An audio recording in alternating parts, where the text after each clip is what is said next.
Hello, everybody. It is T Macaroni here, and we are finally up and live for the Montreal Regionals.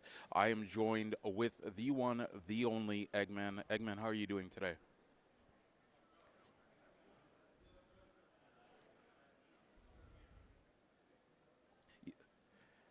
Yep. So we did have a little bit of technical difficulties earlier, but finally we have gotten it so we can lock in for some great One Piece action. So we're just going to be having the top tables going into this. Before we get into it, Eggman, what are you looking forward to seeing today from the top tables here?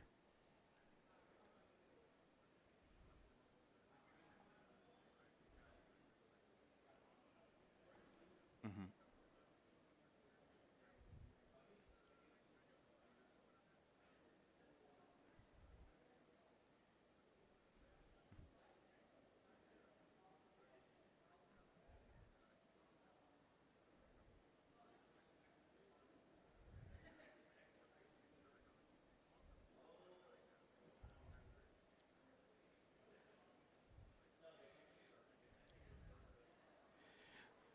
So I've been seeing a lot of limb players actually. A lot of people brought limb today.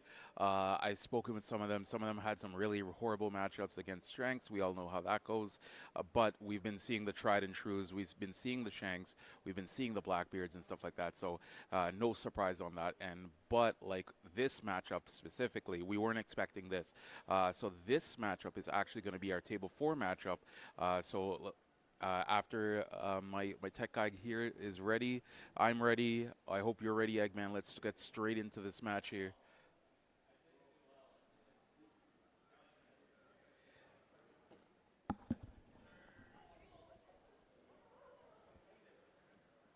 Hmm.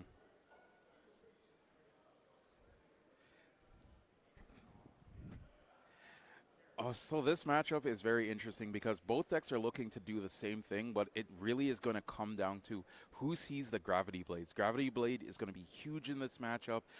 Boa has a little bit of advantage just because it has a little bit more bounce and a little bit more card advantage just by using that leader ability. So it's going to be interesting to see how Dofi pilots against this. Pretty much the same strategy. It's almost like a mirror, but Boa has that slight advantage.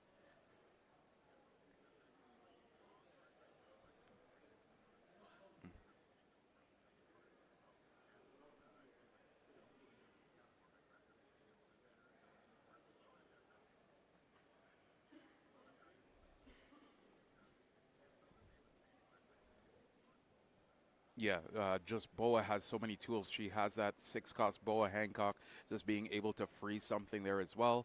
That is going to become like Dofi likes that tempo game plan, and if Boa can slow down the game to get to that late game stage, you have things like Perfume Femur. You have I know some lists are even teching in the Muggy Ball as well. So plenty of options on the side of Boa.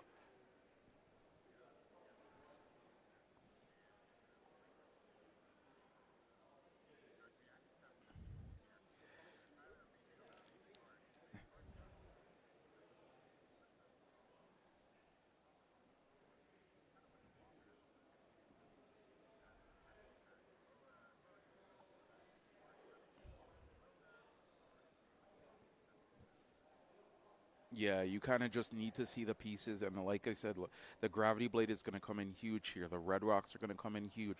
Those mainly gravity blade because you know you can two for one your opponent with those gravity blades. So, Boa getting that consistency. I am going to be honest with you, Eggman. I have never seen the mule used in any deck until just right now. So.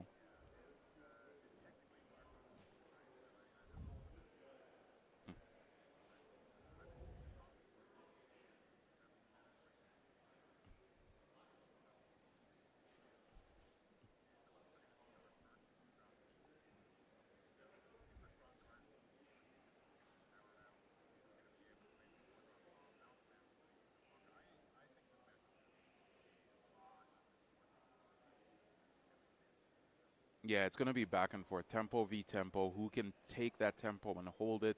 And I don't know here. Like bouncing the mule, like you see, we counter out here, but like you gotta in this matchup too. You have to know what you're bouncing because giving back certain cards to either opponent is going to be kind of costly in the late game as well, right? Let's Yeah. say bouncing that in a mule to get back that card selection there as well. So it's going to be very interesting to see how both players pilot out this matchup. Yeah, and Tyler ended his turn by playing the one draw. That is typically not a card run in Doflamingo, so a little bit of spice in here.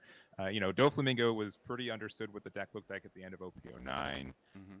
Jinbei had to be removed from the deck, both of these decks, really. So being able to decide what kind of tech choices you want, and it's interesting to see. It's a 7 Warlords, right? So you can find it from Sengoku, and it's not my least favorite card that you could be teching into this deck. Yeah, it's all. I think also it's going to come down to those silver bullet cards, like you mentioned. So all of those cards Mm-hmm. that basically replace Jinbei. So which which card is going to be better that replace Jinbei, right? So Yeah. it's going to be very fun to see in this matchup for sure.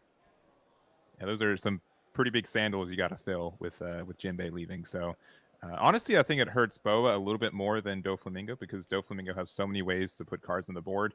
Boa a little bit less so. So you definitely miss out on that tempo. And we're gonna use our 4-drop law. We're gonna choose what we want to put back into Tyler's hand.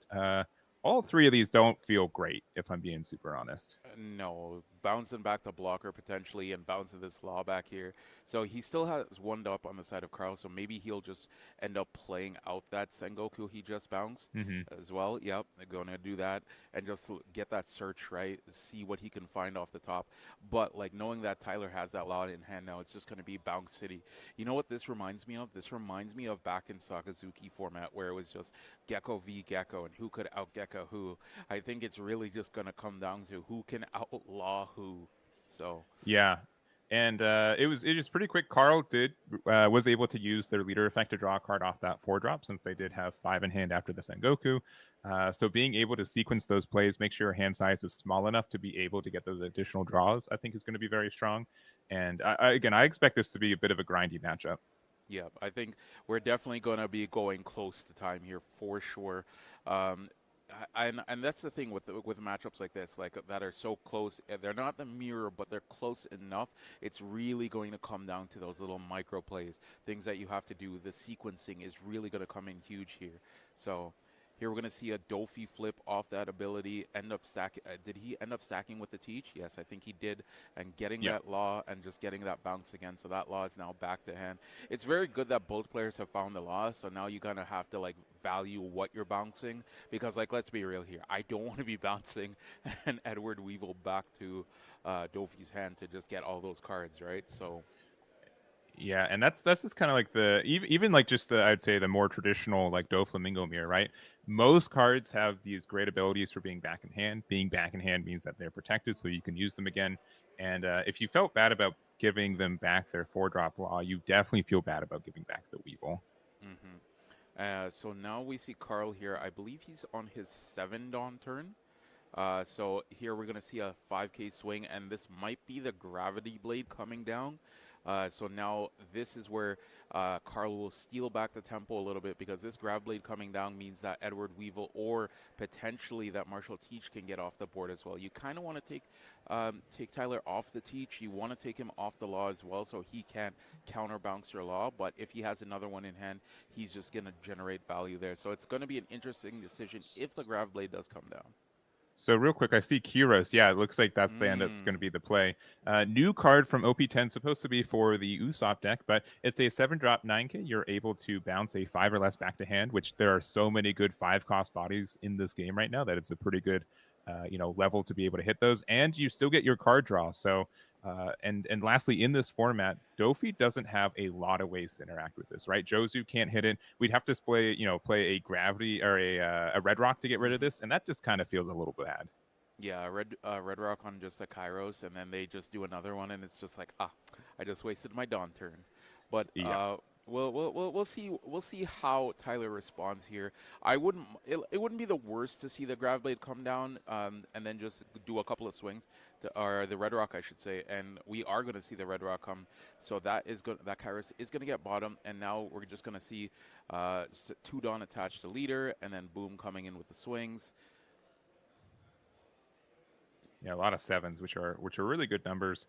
Sometimes with Boa, right, you get a lot of card draw and you want to keep a low hand size, but towards the end of the game, it usually means that all of your cards without counter just generally just stick into your hand. So first 7K goes in, second 7K is attacking. We were playing the Mori, getting a 2K buggy back to our hand, and we'll see if Carl's able to get out of this attack. Yeah, so this was a very good turn from Tyler.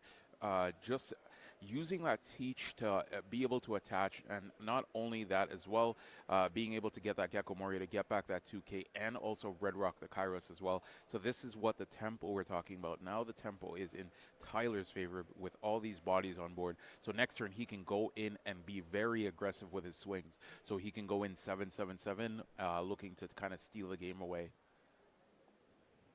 Yep, and we're going to our 9 Dawn turn here. Yep.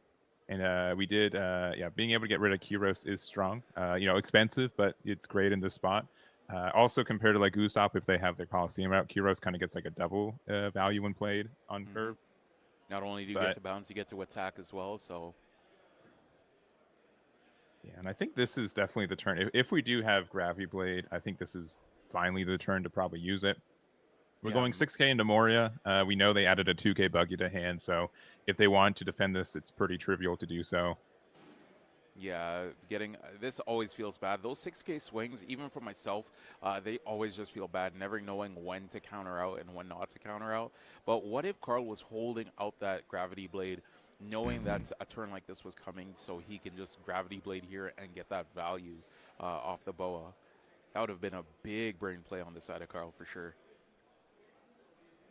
Yeah, I think the Kyros was really tempting, right? And looks like we have a second one, so being able to use it to more if you put back, they're going to get a better draw or a more concise draw. So get rid of the bigger body in this case. We have one Dawn left open. I'm curious if we've got like a.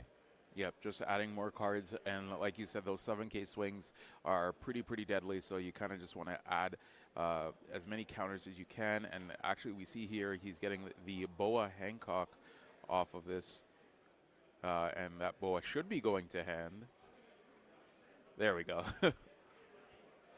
Yeah.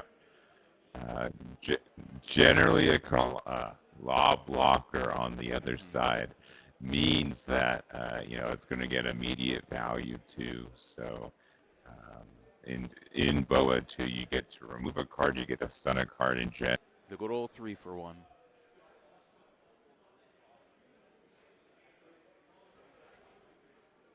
And it looks like 5 cards in hand. I know it's 4 life for Boa. Yeah, is Tyler's 4 life there. Yeah, the mat sleeves always make it a little bit trickier. So just allocating some Dawn here. So this is probably going to be a big play here coming out from the side of Tyler. A lot of Dawn to work with. So here, this looks like the 4-cost Boa Hancock. Beautiful alt art. So going to look at those top 3 and do some stacking here and get that 1 Dawn attached onto a character or leader, if I recall correctly.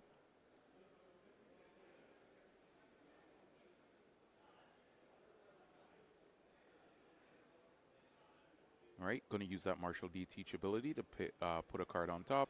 Going to attach 2 Dawn, so this is 8K potentially coming in with leader. Still have enough to also use leader ability and do some attaching of Dawn as well. And both you still have the 2 blockers on your side as well, so you will be kind of chilling. So this Gecko Moria is going to be coming in for 9K onto Carl. So ends up going to take this here. And then 1 more Dawn onto Dofi. Going to use that Dofi ability, get that Edward Weevil, get that free draw as well, and establish that 6K body. So this is going to be coming in for 9 and going to counter out to 10 on the side of Carl. Carl said, I can't afford to take any more life here, But as Boa Hancock, that is what you want to do. You want to be low on hand side so you can get those draws when you're bouncing characters and removing characters. And now a Grav Blade would be peak here, but still hasn't seen it, it looks like. So got to wait it out. And now on the side of Carl, Grav Blade is huge here. If he can get rid of multiple bodies here, maybe by swinging in. Those two blockers are kind of stopping that as well. But that Kairos on a 9K, the fact that it's able to stay a turn on board is a lot of pressure as well. So it's going to be up to Carl here to do some work to try to get some cards out of Tyler's hand to pressure him so then he can punish him for countering out and getting that Grav Blade. But let's see here what Carl ends up deciding to do.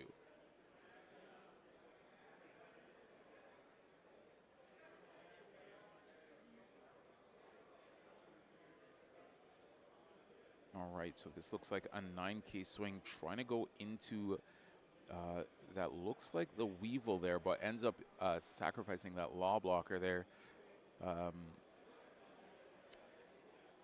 Just using it to stop the attack cleanly. And this looks like a 7K swing using the Boa to go into the Gecko Moria here, trying to get some of these bodies off a board, hoping that Tyler counters out. So he is going to just block and give a 2K. And then going to drop down that Boa Hancock. So this is going to end up freezing something here as well. Not able to bottom deck that 1 cost, but still going to be able to stun something here.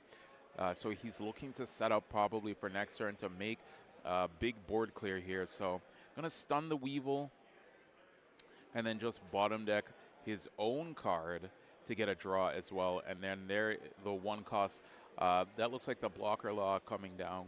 So setting up his own blocker and still establishing a pretty sizable board here.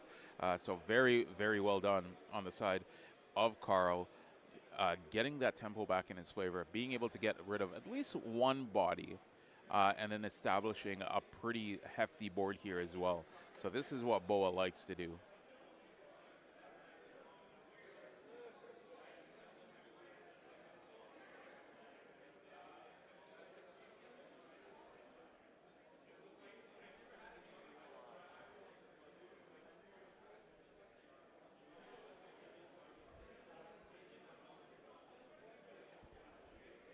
All right, so this Josu is going to come down. So Josu is going to bounce that Boa Hancock back to hand. Oh, what a beautiful card Josu is. Just being able to bounce pretty much any 6 cost, and that's kind of what you want to get rid of a pesky threat like Boa. And this is going to be, looks like a 7K swing with the Gecko Moria. Going straight to face. Carl ends up having to take this one here, and this is going to be another 7K swing. Going to tap that 1 down, get that Dofi ability, and going to drop back that Edward Weevil onto the board. So Weevil just seems like he keeps on coming back for more, just being able to get that card draw. So basically replacing himself and being able to put pressure on the board as well. And now, like we said, tempo is the name of the game, and Tyler taking the tempo back here. It's just a battle, a rally for who can establish more board. And here we're going to see the Boa coming in. Yeah, the Boa. I think we can afford to be greedy here, right? Because we still have 4 life. We want to make sure Carl is like just needing to be really defensive. Down to 2 life right now, and not a lot of cards in hand. So I think do we know the last card in hand is, I think, just the Boa 6 drop, or in like one card we drew for turn? Yeah, the one card we drew for turn. We do know the Boa there as well. So this Boa could come back down, potentially stunning that Josu there. I believe Boa is 6 or less for the stun. And then I believe I think it's just anything. Because I remember one of the Boas. One of the Boas is just stun any character, and then there is one that's a specific cost. So this is anything not named Luffy. So anything not named Luffy. Yes, specifically Luffy. So Luffy Taro does not count as just Luffy. So yeah, anything on the board here could be cleared. We can also get on that previous turn, because they could have gone rid of the 1-drop Law Blocker, gone a draw, and then pressure a little bit heavier. Mm-hmm. Yeah, it's going to be kind of close for Carl to try to reestablish board here, especially if they don't have any. Like if Bo is Yeah, just like so their you best you card gotta to you try gotta to you, use, so. somehow Carl has to get some cards back in hand here. At least he'll be able to get one card back if he does replay the Boa, which it does look like he's gonna do. So if he has 3 cards, we just can't see how many cards. If he has 3 cards, maybe he can play. Oh, he's gonna play a Joseph of his own. So bouncing the Sengoku and bouncing the opposite Jozu, and also getting the Sengoku to look for possibly more counter value here as well. Yeah, I don't know if they have cards in hand, I might missed it. They could have been able to get a draw from bouncing the Jozu back, right? And then they get another draw from Sengoku, which is Pretty good.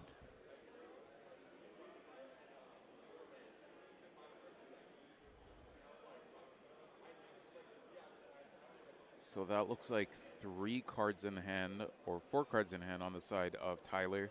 So we know one of them is the Jozus, so he could potentially Jozu the Jozu here, maybe to try to establish a little bit more of that tempo back on his side. Or he can look to go a little bit more aggressive. Because Carl is low on hand size here, being able to pressure life total and just arranging Dawn in a good way where he can pressure and get some cards out of Carl's hand would just be super solid here. And it looks like this is going to be 7K going straight to face here. And just like I mentioned, he is looking to pressure because we know Carl doesn't have a lot of cards in hand. And this is where you kind of want to see your opponent as well, because now you can just pressure life total. So here the first hit, 7K, maybe doing a little bit of bluff in here to kind of force him to go for game here. But you as Tyler right now, you're kind of just in the driver's seat because you know you can pressure.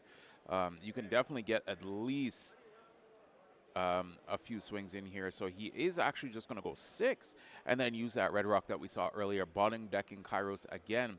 Now going to use that Martial D Teach ability to put a card on top, going to attach 2 to leader, and going to then swing here with 7K, hoping that he doesn't have counter, and goes up to 8. And now this is going to be a 7K swing. Bada bing, bada boom. That's going to be a law that's going to come down. And going to end up bouncing a card back to hand, and then also getting the draw off of the Boa Hancock effect as well. And then passing it back over to Carl. So good turn there from Tyler as well. Not only able to clear the Kairos, also putting Carl down to no life here. So now Tyler can just go in for game next turn. And on the side of Carl, Carl has to set up a blocker here. He needs to set up not one, maybe multiple blockers. But even then, like being able to just bounce all of those blockers and potentially going in for a big game push here. Tyler is comfy in the driver's seat right now. So Carl has a lot of work to do, or it's going to be game over for him.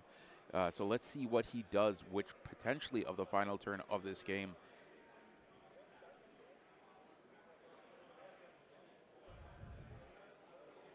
So this is going to be a 5K swing onto this law here, hoping to get some cards out of here. So reducing the amount of cards that are possibly seen for the next turn.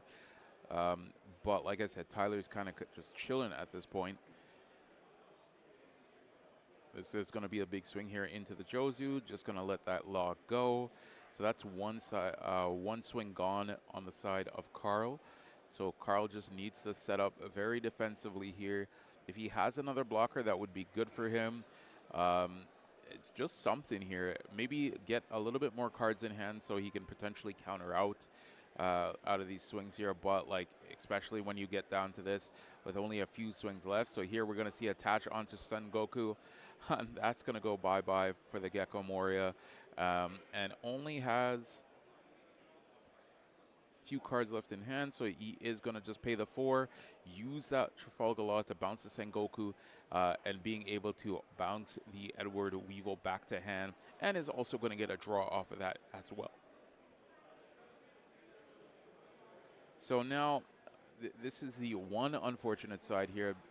Bouncing that back to hand now the only thing that can possibly be done is to set up that one blocker. But because he is against Dofi, if Dofi does have another 2K Law here, he can just play that. Or any form of bounce, if he has a Jozu or anything like that, he can just get rid of it easily. But unfortunately, yep, and here we see Gravity Blade coming down, paying that 7. Going to get rid of 2. Going to use that Martial D teachability to attach 2 onto leader, and then going to attach another 2 more. Going to use that, and then that's the GG's. Tyler end up taking that game. Very nice played by both players. And that was pretty much just a very back and forth, a very grindy game between two blue decks. And no surprise, like I mentioned, Gravity Blade putting in work even in the late game. Usually people like to see Gravity Blade on curve, but there we see how Gravity Blade in the late game, especially when your opponent, your opponent doesn't have too many counters, can be very, very good. So, man, that was very impressive from both players. Very good game. It taught me a lot about the blue matchup, just how those decks are both similar, but also very different as well. Yeah, and Boa did end up losing that game, but this was to a situation where their board had essentially been answered at that point. I don't think they were that far away from being stabilized. Having to go down to 1 life is pretty telling that they didn't have that much going on. There's like perfume. There's just so many, like, If you get down to 0 life against Doflamingo, you are on a very quick clock. They have so many ways to interact with you to get down to there. Easy for them to do like a 10k larger swing, and it just wasn't really able to get there. But it was close, and I think they could have turned the corner pretty quickly. Yep, for sure, for sure. So that was round number 6, I believe, and we are going into the next round shortly. We do have a little bit of a crowd around here, so everybody's having a good time, having a great fun. Rounds are going quickly, so before we go into our little break here, Hayden, what deck do you want to see up next? Like, what deck do you want to see at these top tables? Maybe a pet deck of yours, or just like a fan favorite. What would you like to see? I know a lot of people, as you mentioned, are excited about Lim. I think that's a deck that's very popular.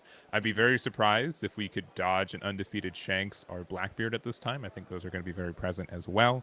Purple Luffy could be around. That is what won the the Peoria regionals, I believe, last weekend too, and Virginia. I think 2 weekends in a row. So we are on slate for North America for a three-peat with Purple Luffy, so I think that's something that's available too. Really can't go wrong. I'd only say just not Dofi because we just saw it. That's the only caveat. I don't want another regionals where it's just back to back same deck. So I'm gonna do a little bit of scouting here in a little bit and see what are at our top tables. We should be getting into the nitty-gritty now. Finishing round 6, going into round 7. That means potentially we have 2 more rounds left, maybe an extra round depending on how Breakers goes and stuff like that. But I think we are slated for a nice 9-round tournament today. So we still have quite a bit of One Piece left. So from myself and everybody here in Montreal and Hayden, we're going to take a little break, and we'll be right back for more One Piece gameplay.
1.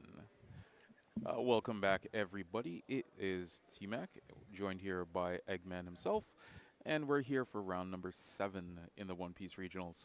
Eggman, talk to me now. We know the matchup. Yeah. Let me hear it. What do you feel about this matchup that we're going into here? Yeah, so the matchup we're going into is going to be another Doflamingo versus Teach.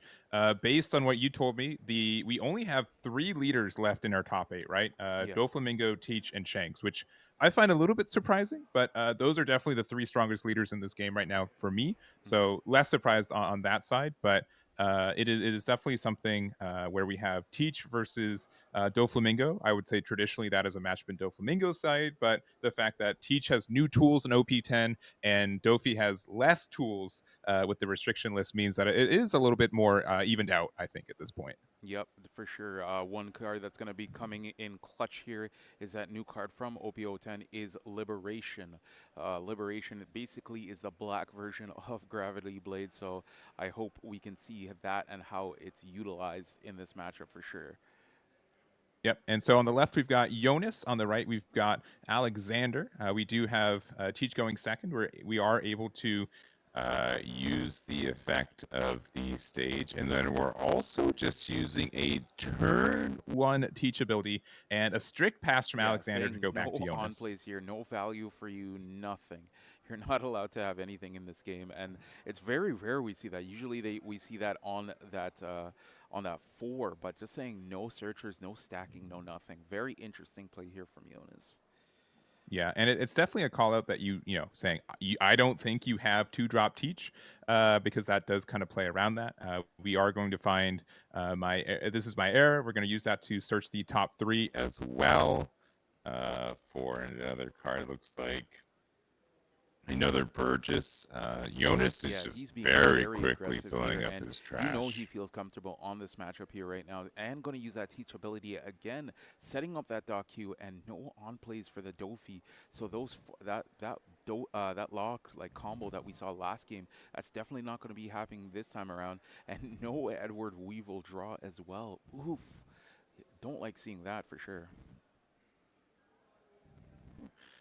If we have any way for cost reduction, either of Von Augur or Laboon, we are able to get rid of it very quickly. We do just get rid of a black hole in hand, so that means to me we likely have a cost reduction to interact with it. Yep. And yeah, it's going to be interesting. Yeah, Von Augur, super good play for this spot right now. Yeah, you would love to see this. This is pretty much get rid of any 4 costs. You have to deal with this, especially if that dock queue gets tapped. You just have to swing into it because it's just like, it's basically with a block. It basically has blocker at that point. So here we're going to see the Van Augur -3 and then going to use that dock queue to get rid of that Edward Weevil. No advantage there for the side of Alexander, and just a very strong setup here from Jonas. Going off guns blazing, and this is probably the best turn you can see for Martial Teach as well.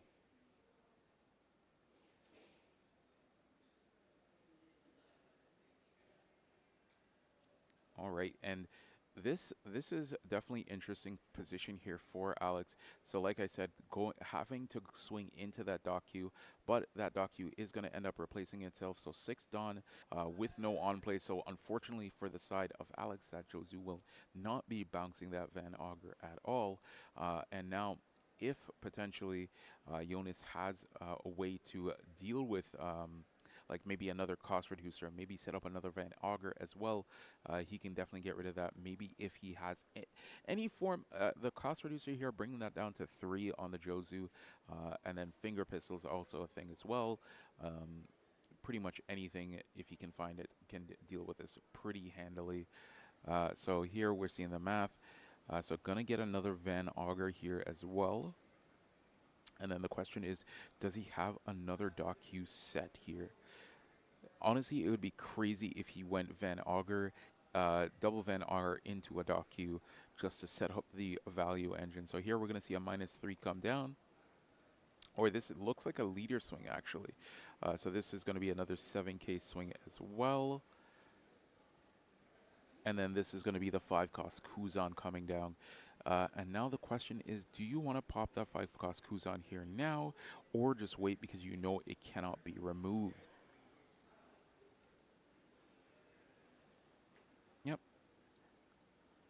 very interesting lines of play here.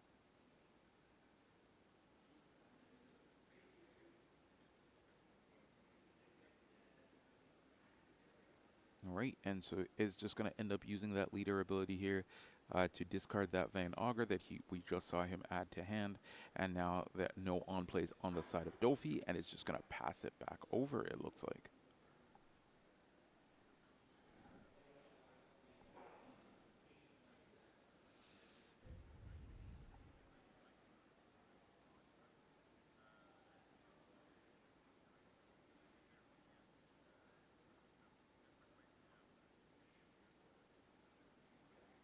Yeah.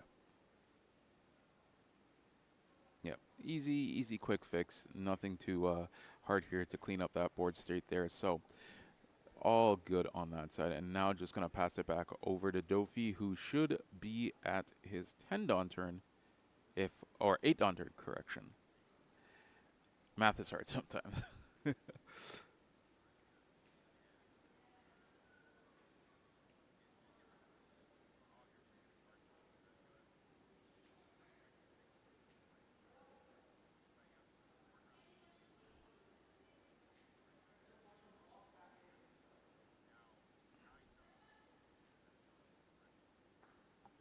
Yes, so this is how you kind of have to play this matchup, especially with these no on plays here. Just trying to go as wide as possible because remember that being forced to discard a card every turn is very taxing as well. So you know your opponent will be not too high on counters. So just going straight wide and just going straight to face, doing 5K, 6K swings, trying to get more cards out of Blackbeard's hand.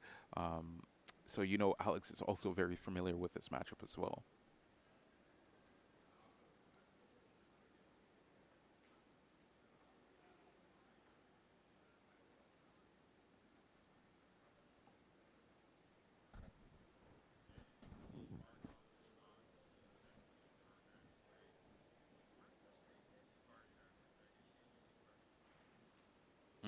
So, uh, decisions on what to get back here. And you in Blackbeard's position, probably there, maybe getting back that Van Augur if you can get that Doc Q set up. Maybe if you get back the Burgess, because you know that can't be removed from Dofi. Quite a few options here.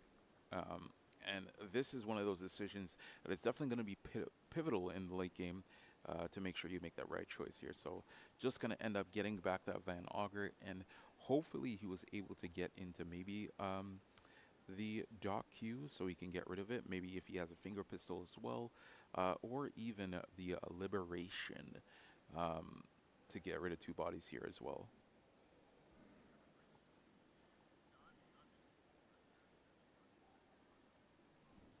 Mm-hmm.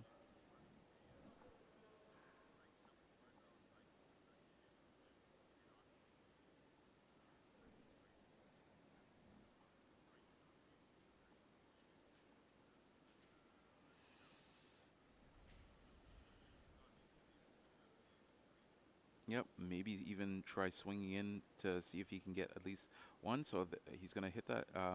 This is my era. There's the Doc Q.